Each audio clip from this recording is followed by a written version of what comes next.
अध्यास संभवत नाही, कार्याध्यासही संभवत नाही आणि कारणाध्यासही संभवत नाही. दोन्ही प्रकारचा अध्यास संभवत नाही आणि जगताची तर प्रतीती येते. आणि हा काय अध्यस्त नाही, जगत अध्यस्त नाही तरी सिद्ध केलं. मग अध्यस्त नाही प्रतीती तर येते. मग अध्यस्त नसताना प्रतीतीला येणारा पदार्थ हा कसा असतो? सत्य असतो. म्हणून हा सगळा अहंकारादी बंध सर्व जगताचा पसरा कसा आहे? सत्य आहे. आणि म्हणून ज्ञानाने याची निवृत्ती होणार नाही. याच्या निवृत्तीसाठी काय करावं लागणार आहे? कर्म करावं लागणार आहे. सत्य पदार्थाची निवृत्ती कर्मानं होत असते. मग आता कर्म करावं लागेल. तर मग आता कर्म कोणतं करायचं? ऐका, आता हा संसार हा बद्ध दुःख तर देतो, दुःखाला कारण आहे. मग याची निवृत्ती तर झाली पाहिजे. इथं ज्ञाना निवृत्ती होत नाही. मग आता या संसाराची निवृत्ती कशाने होईल? कर्मानी होईल. कर्मानी. त्याच्यासाठी कर्म करावं लागेल. मग आता कर्म कोणतं करायचं आहे का नाही? ते प्रश्न तो पुढाला का नाही? कर्म कोणतं करायचं? कोणतं कर्म केल्यानंतर आपल्याला मोक्ष प्राप्त होईल, दुःखाची निवृत्ती होईल आणि परमानंदाची प्राप्ती होईल. बरोबर आहे ना? तर त्याचं आता सांगता पूर्वपक्षी. पूर्वपक्षी म्हणजे कर्मकांडी लोक. ते म्हणतात की त्यांनी कर्म करायचं. कर्माचे दोन प्रकार आहेत. कर्माचे किती प्रकार आहेत? दोन प्रकार आहेत. कोणते दोन प्रकार आहेत? एक विहित कर्म आणि दुसरं निषिद्ध कर्म. कर्माचे किती प्रकार आहेत? दोन प्रकार आहेत. एक विहित कर्म आणि दुसरं निषिद्ध कर्म. विहित कर्म म्हणजे शास्त्रांनी वेदांनी हे करा म्हणून जे सांगितलेलं असतं, तुम्ही हे करा, हे करा म्हणजे करण्यासाठी जे सांगितलेलं असतं त्याला म्हणतात विहित कर्म. आणि हे करू नका, त्याच्यातून तुम्ही निवृत्त व्हा, याच्यात प्रवृत्त व्हा. प्रवृत्ती करता जे सांगितलेलं असतं त्याला म्हणायचं विहित आणि निवृत्ती करता जे सांगितलेलं असतं त्याला म्हणायचं निषिद्ध कर्म. अलग लक्षामध्ये सरळ सरळ तुम्हाला कळेल अशा भाषेत सांगतोय. वेदांनी मनुष्याने त्या कर्मात प्रवृत्त व्हावं म्हणून जे कर्म सांगितलेलं असतं त्या कर्माला काय म्हणतात? विहित कर्म म्हणतात. आणि ज्याच्यामधून तुम्ही निवृत्त व्हा, हे करू नका असं जे सांगितलेलं असतं त्याला म्हणतात निषिद्ध कर्म. तर ज्याला मुक्त व्हायचं आहे, ज्याला दुःख निवृत्त करायचं आहे त्याने निषिद्ध कर्म करायचंच नाही. त्यानं निषिद्ध कर्म करायचंच. का करायचं नाही? निषिद्ध कर्म जर केलं तर त्याचं पाप होतं आणि पाप झालं की त्या पापाच्या भोगासाठी, फलभोगासाठी त्याला नरकात जावं. कुठं जावं लागतं? त्याला नरकात जावं लागतं. आणि म्हणूनसाठी त्यांनी निषिद्ध कर्म करायचं नाही. आता म्हणजे आता निषिद्ध कर्म करायचं नाही ना, आता मग राहिलं कोणतं करायला? विहित कर्म. मग ते विहित कर्माचे चार प्रकार आहेत. विहित कर्माचे किती प्रकार आहेत? चार प्रकार. कोणते चार प्रकार आहेत? मी ध्यान ठेवा. विहित कर्माचे कशाचे प्रकार आहेत? ते विहित कर्माचे चार प्रकार आहेत. एक आहे नित्य कर्म, दुसरं आहे नैमित्तिक कर्म, तिसरं आहे काम्य कर्म आणि चौथा आहे प्रायश्चित्त कर्म. नीट ध्यानात ठेवा.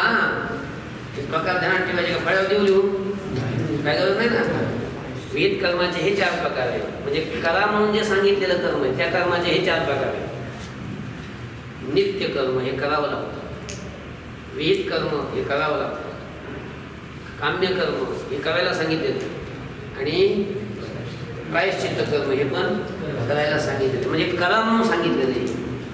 त्याच्यामध्ये आता प्रत्येकाची व्याख्या सांगतो तुम्हाला, लक्षणं सांगतो. नित्य कर्म म्हणजे काय, नैमित्तिक कर्म म्हणजे काय, काम्य कर्म म्हणजे काय आणि प्रायश्चित्त कर्म म्हणजे काय. अलग लक्षामध्ये नित्य कर्म म्हणजे आपल्याला जे दररोज करावं लागतं, नित्यानं जे करावं लागतं.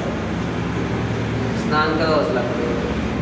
स्नान न करून चालतं का आपल्या धर्मात? आपल्या संस्कृतीमध्ये चालत नाही. स्नान करावंच लागतं. हे नित्य कर्म म्हणजे दररोज जे करावंच लागतं त्याला नित्य नाही म्हणत. शास्त्राने जे दररोज करायला सांगितलं त्याला नित्य म्हणतात. नाही तर काहीचा नियम असतो, दररोज मोबाईल मध्ये झोपायचंच नाही.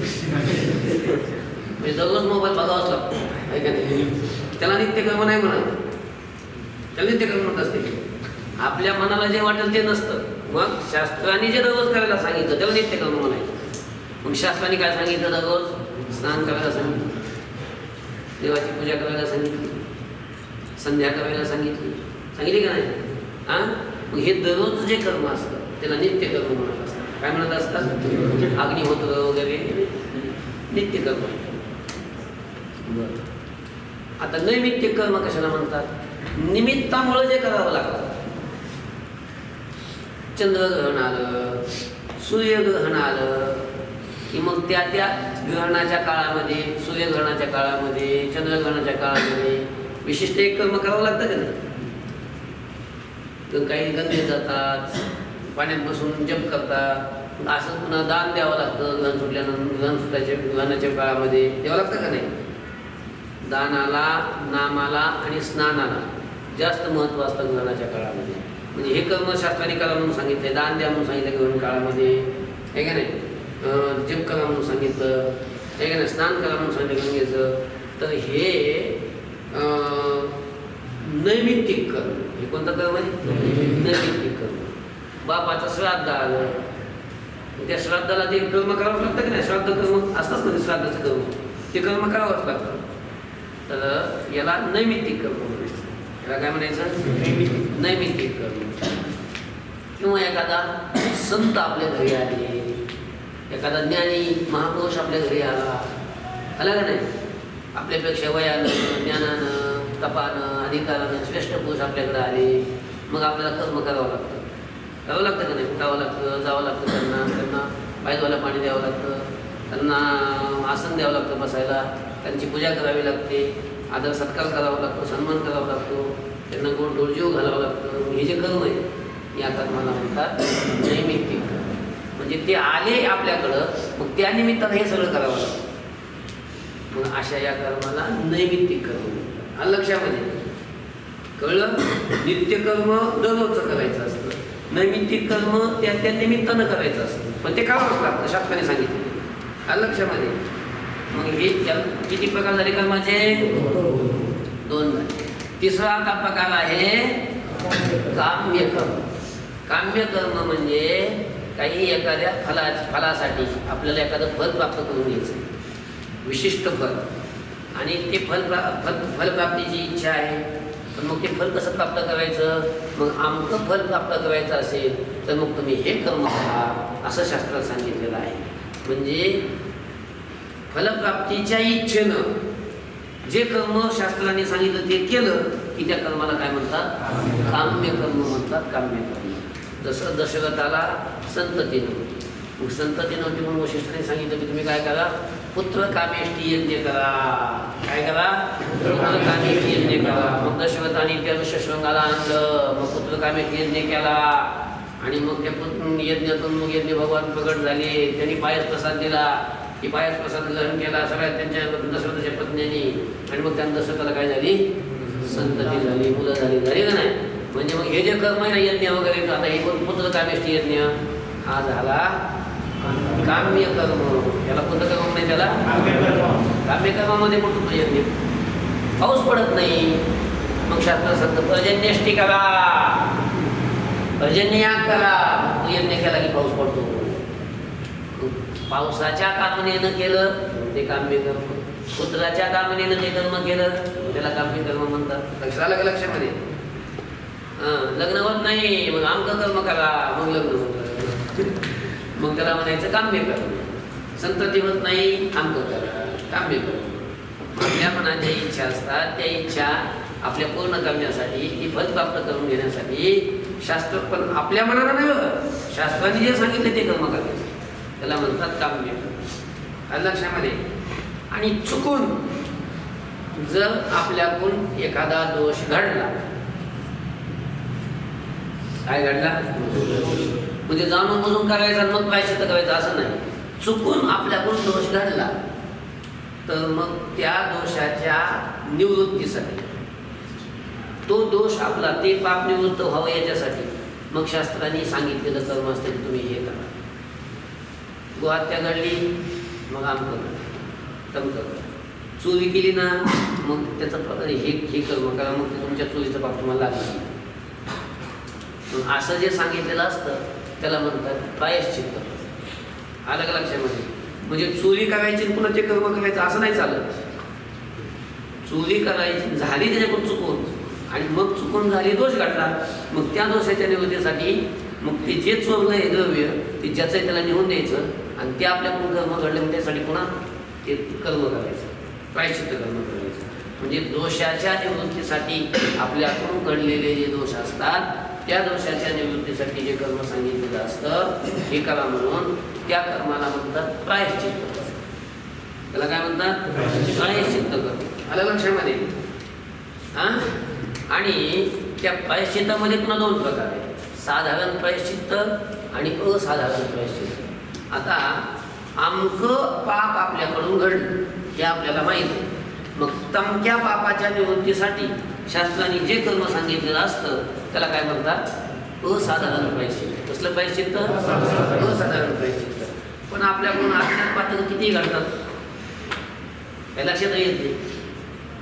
मग असे जे अज्ञात पातक अनेक असतात आपल्या पूर्वजन्माचे, या जन्मातले, मग त्या अज्ञात पातकासाठी, अज्ञात म्हणजे आपल्याला आपली पापं माहीत नाही, ज्ञात नाही, कळत नाही, मग अशा पापाच्या निवृत्तीसाठी शास्त्राने जे कर्म सांगितलेलं असतं त्याला म्हणतात साधारण प्रायश्चित्त. ते प्रायश्चित्त केलं की सगळी संचितातली सगळी पापं काय होतात? होऊन जातात, नष्ट होऊन जातात. असे जे कर्म असतं त्याला साधारण प्रायश्चित्त म्हणतात. याला म्हणजेच नामस्मरण, गंगेचं स्नान हे साधारण प्रायश्चित्तामध्ये म्हणतात. आलं लक्षामध्ये? असे कर्माचे किती प्रकार झाले लक्षात राहिले का? हां, लक्षात आले ना? 4 प्रकार. कोणते कोणते?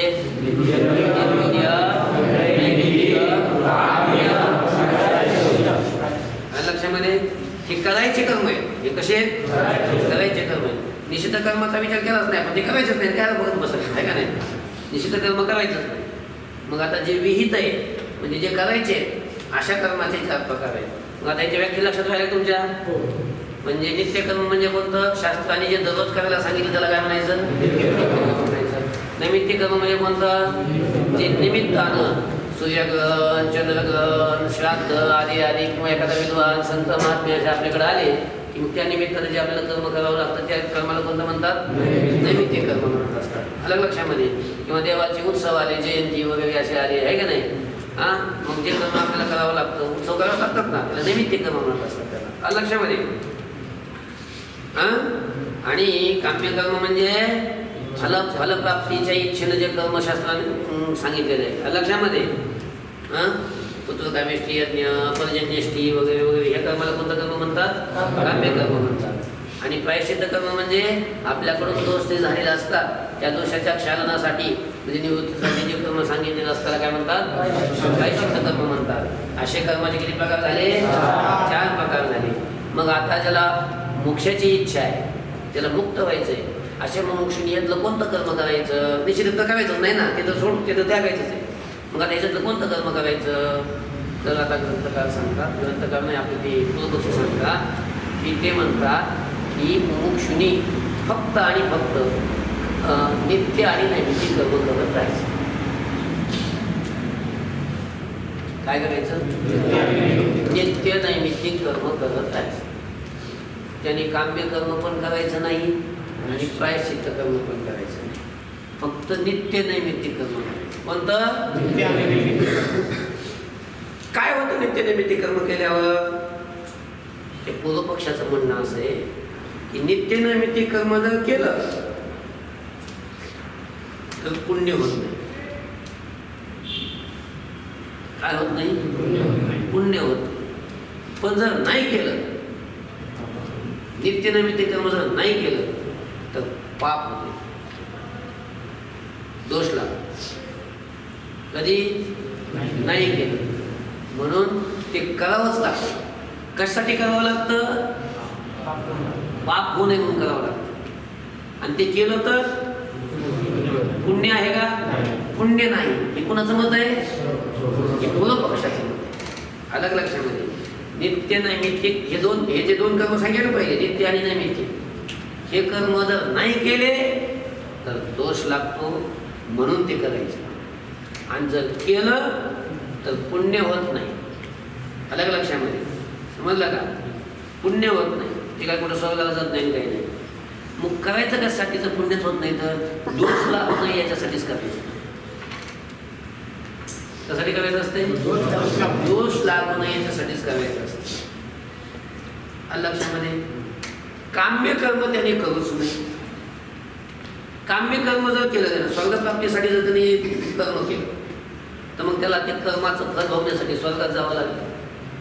मग स्वर्गात गेलं की तिथलं फल भोगले पुन्हा जन्म घ्यावा लागेल. म्हणजे पुन्हा जन्म मग तर सुरूच राहील ना. त्याच्यामुळं त्यांनी काम्य कर्म करत राहायचं नाही. काम्य कर्म करायचंच नाही. फलाच्याही इच्छेनं म्हणजे सांसारिक फल आपल्याला प्राप्त व्हावं अशा इच्छेनं त्यानं कुठलं कर्म करायचं नाही. म्हणजे काम्य कर्म त्यांनी करायचं. शास्त्राने जरी सांगितलेलं असं पण ज्याला संसारातल्या भोगाची इच्छा आहे आणि त्याच्यासाठी ते सांगितले. ज्याला मुक्त व्हायचं त्याच्यासाठी ते कर्म नाही. लक्षामध्ये.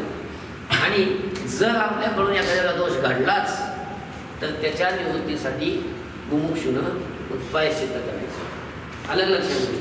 पण दररोज काय करत राहायचं. मग असं दररोज कर्म करत राहिला नित्यनैमित्तिक कर्म जर दररोज करत राहिला तर म्हणजे निमित्तानं नैमित्तिक कर्म करायचं. दररोज नित्य कर्म करत राहायचं. त्यानं काय होईल दोष होणार नाही आणि पुण्य पण होणार नाही. लक्षामध्ये. काम्य कर्म केलं नाही म्हणजे स्वर्गात जायची गरज पडणार नाही. निषिद्ध कर्म केलं नाही म्हणजे नरकात जायची गरज पडणार नाही. आणि मग एक दिवस असा येईल याचं सगळं जेवढं काही प्रारब्धातलं कर्म आहे तेवढं भोगून संपत आणि संचितात तयारच होणार नाही. कारण नित्यनैमित्तिक कर्माच्या अनुष्ठानाने पुण्य तर होतच नाही आणि त्याचं अनुष्ठान न केलं नसतं तर पाप झालं असतं. पण ते अनुष्ठान केल्यामुळे पाप होतच नाही. म्हणजे याच्या संचितात पापही राहणार नाही पुण्यही राहणार नाही. आणि पुण्य पापाचा अभाव होऊन गेला कुणाला जन्मच भेटणार नाही. जन्म अभाव होऊन त्याला मोक्ष प्राप्त होईल असं यांचं म्हणणं. कुणाचं कळलं का. जन्माचा अभाव यालाच ते काय म्हणतात मोक्ष. बघा कसं आता पुस्तकात बघा कर्म हेच मोक्षप्राप्तीचं साधन आहे. मोक्षप्राप्तीचं साधन काय आहे. कर्म आहे. पूर्वपक्षाचं मत आहे. वेद बोधित कर्म म्हणजे वेदाने ज्ञान करून दिलेलं तर बोधित शब्दार्थ काय वेदाने ज्ञान ज्याचं करून दिलं असं कर्म. विहित व निषिद्ध असं दोन प्रकारचे. किती प्रकार आहे कर्माचे. विहित आणि निषिद्ध असे दोन प्रकार आहेत. आता विहित कर्म कशाला म्हणतात ते सांगतात बघा. पुरुष प्रवृत्ती अर्थ जे सांगितलं ते विहित. पुरुषाची त्या कर्मात प्रवृत्ती व्हावी याच्याकरता वेदानं जे सांगितलेलं असतं त्याला काय म्हणतात विहित कर्म म्हणतात. आणि निवृत्ती अर्थ जे सांगितलं ते निषिद्ध कर्म म्हणावं. आणि निवृत्ती करता जे सांगितलं त्याला काय म्हणावं. या सगळ्या व्याख्या लिहून घ्यायच्या पाठ करायच्या.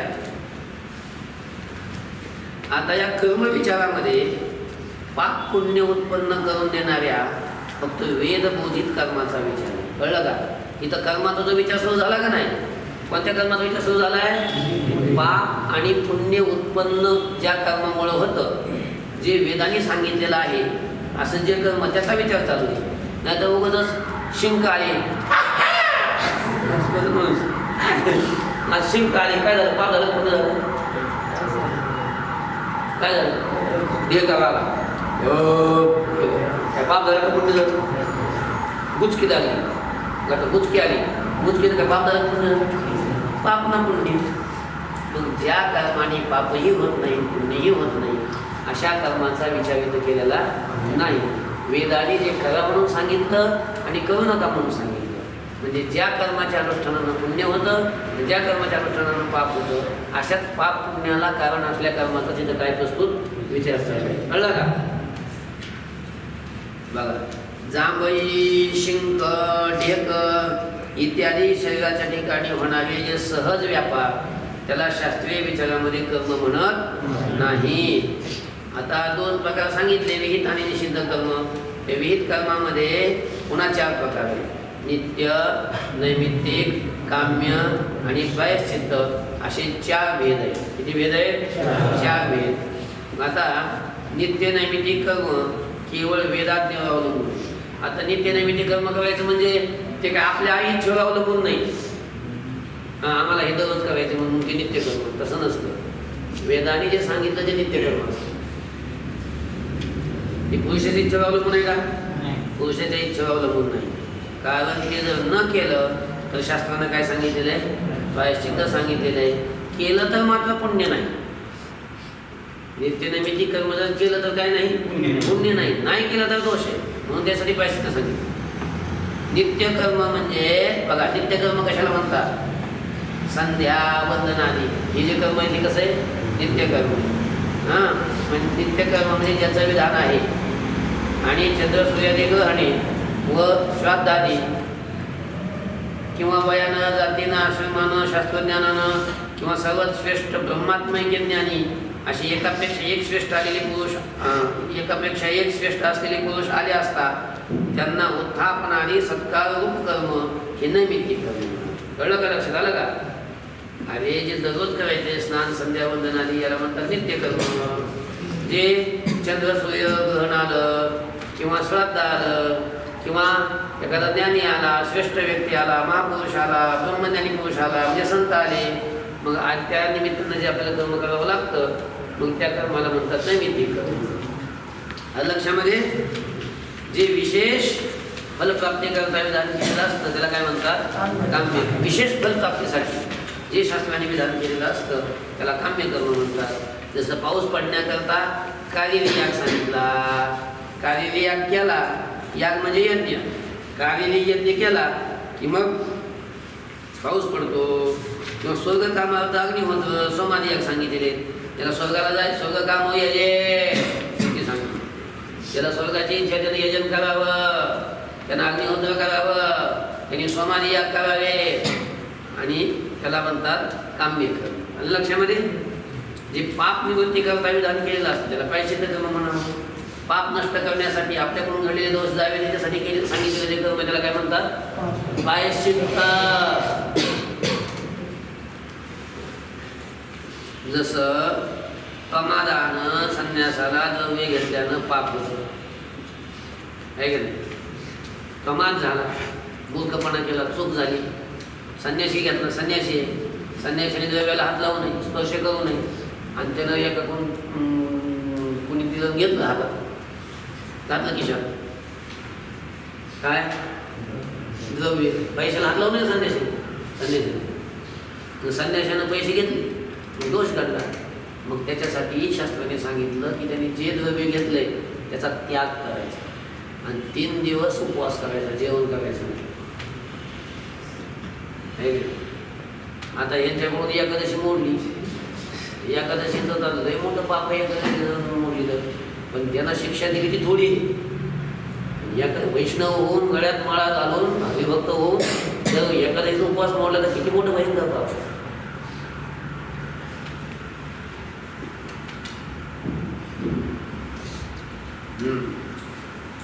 तर प्रमादानं संन्यासाला द्रव्य घेतल्यावर पाप होतं. मग त्या पापाची निवृत्ती घेतलेल्या द्रव्याचा त्याग आणि 3 दिवस उपवास केल्यानं होते. एखादा लोभी संन्यासी द्रव्य घेऊन 3 दिवस उपवास करेल, द्रव्य घेऊन 3 दिवस उपवास करेल आणि मग नुसत्या उपवासानं ते पाप नाही जाणार, द्रव्याचा त्याग करावा लागेल आणि पुन्हा 3 दिवस उपवास करावा लागेल तर ते पाप नाही. पण नुसतं उपवास करणं हे प्रायश्चित्त कर्म नाही. द्रव्य त्याग करून 3 दिवस उपवास हे विशेष लक्षात ठेवण्यासारखे. हे कर्माचं स्वरूप सांगितल्यानंतर मुमुक्षुनं काय करावं? ऐका, आता कर्माचं स्वरूप सांगितलंय का नाही, म्हणजे 4 प्रकारचं विविध कर्म सांगितलं का ना तुम्हाला. मग आता मुमुक्षुनीतलं कोणतं कर्म करायचं त्याचा विचार सुरू झाला. त्याचा विचार सांगतो. मुमुक्षुनं निषिद्ध कर्म व काम्य कर्म करू नये. मुमुक्षुनं निषिद्ध कर्म पण करायचं नाही आणि काम्य कर्म पण करायचं नाही. का? कारण काम्य कर्मानं उत्तम लोक प्राप्ती होते. काम्य कर्म केलं की काय होतं? स्वर्गाची प्राप्ती होते. आणि निषिद्ध कर्मानं नरकाची लोकांची प्राप्ती होते. या करता दोन्ही न करता, जे स्वर्गाला जायचं नाही नरकाला जायचं मुक्त व्हायचं ना, म्हणून त्यांनी दोन्ही कर्म करायचं नाही. आणि दोन्ही कर्म न करता, दोन्ही म्हणजे कोणतं? काम्य कर्मही करायचं नाही आणि निषिद्ध कर्मही करायचं नाही. आणि दोन्ही कर्म न करता नित्य नैमित्तिक कर्मच त्यांनी करावं. कोणतं कर्म करावं? नित्य नैमित्तिक. ते न केलं, ते जर नित्य नैमित्तिक कर्म जर न केलं तर पाप होऊन त्याला नीच लोकप्राप्तीचा प्रसंग येईल. कळलं का? त्याला पाप होईल, दोष लागल, द्वादगतीला जाईल. मग पापाच्या प्रतिबंधार्थच नित्य नैमित्तिक कर्म करावं. मग नित्य नैमित्तिक कर्म कशासाठी करायचं? पापाचा प्रतिबंध व्हावा, पाप होऊ नये याच्यासाठीच ते करायचं. पापाच्या प्रतिबंधाशिवाय नित्यनैमित्तिकाचं दुसरं काही फल नाही. कदाचित चुकून निषिद्ध कर्म जर घडलंच आपल्याकडून तर मग प्रायश्चित्त कर्म करावं. काय करावं? प्रायश्चित्त. प्रायश्चित्त कर्म त्याचे दोन प्रकार आहेत, साधारण व असाधारण असे दोन प्रकार नाही. प्रायश्चित्त कर्म कळलं का? प्रायश्चित्त किती प्रकार आहेत? दोन. साधारण प्रायश्चित्त आणि साधारण प्रायश्चित्त. आपल्या हातून अमुक एक पातक झाल्याचं समजलं, आपल्या हातून अमुक एक पाप घडलं वा असं समजलं की मग त्या दोषाच्या क्षालनासाठी शास्त्रानं जे विशिष्ट कर्म सांगितलेलं असतं त्याला म्हणतात असाधारण प्रायश्चित्त. त्याला काय म्हणतात? हां, बघा, आपल्या हातून अमुक एक पातक झाल्याचं समजलं तर त्याच पातकाच्या निवृत्ती करण्याकरता जे विधानशास्त्रानं केलेलं असेल ते साधारण प्रायश्चित्त म्हणावं. त्याला काय म्हणतात? साधारण प्रायश्चित्त. जसं यतीला द्रव्य त्याग करून 3 दिवस उपवास, यती म्हणजे संन्यासी, आणि ते यतीनं त्यानं द्रव्याचं ग्रहण केलं तर त्याला द्रव्याचा त्याग करून 3 दिवस उपवास सांगितला का नाही? हे प्रायश्चित्त कर्म आहे. हे कोणतं कर्म आहे? प्रायश्चित्त. द्रव्य ग्रहणाबद्दल सांगितले आणि ते असाधारण प्रायश्चित्त कर्म. कसलं प्रायश्चित्त म्हणायचं याला? असाधारण. हे फक्त त्याच्याकरताच आहे फक्त. पण एखाद्याने ब्राह्मण मारला, ब्रह्महत्या झाली, मग त्याच्यासाठी काय 3 दिवस उपवास करायचा? त्यासाठी विशिष्ट दुसरं कर्म आहे. आलं लक्षामध्ये? त्याला असाधारण प्रायश्चित्त म्हणत असतात. आणि साधारण प्रायश्चित्त म्हणजे काय? म्हणजे जे आपल्याकडून अज्ञात पातक असतात त्या अज्ञात पातकाच्या क्षालनासाठी जे ईश्वर नामस्मरण, गंगेचं स्नान सांगितलं शास्त्राने, त्याला म्हणतात साधारण प्रायश्चित्त. त्याला काय म्हणतात? साधारण प्रायश्चित्त. बघायला की म्हणून मनुष्याने मुमुक्षुनी कोणतं कर्म करावं? फक्त नित्यनैमित्तिक कर्म करावं. आणि दोष घडला तर मग प्रायश्चित्त करावं. काम्य कर्म निषिद्ध कर्म त्यांनी लक्षामध्ये. ओम शांती शांती शांती.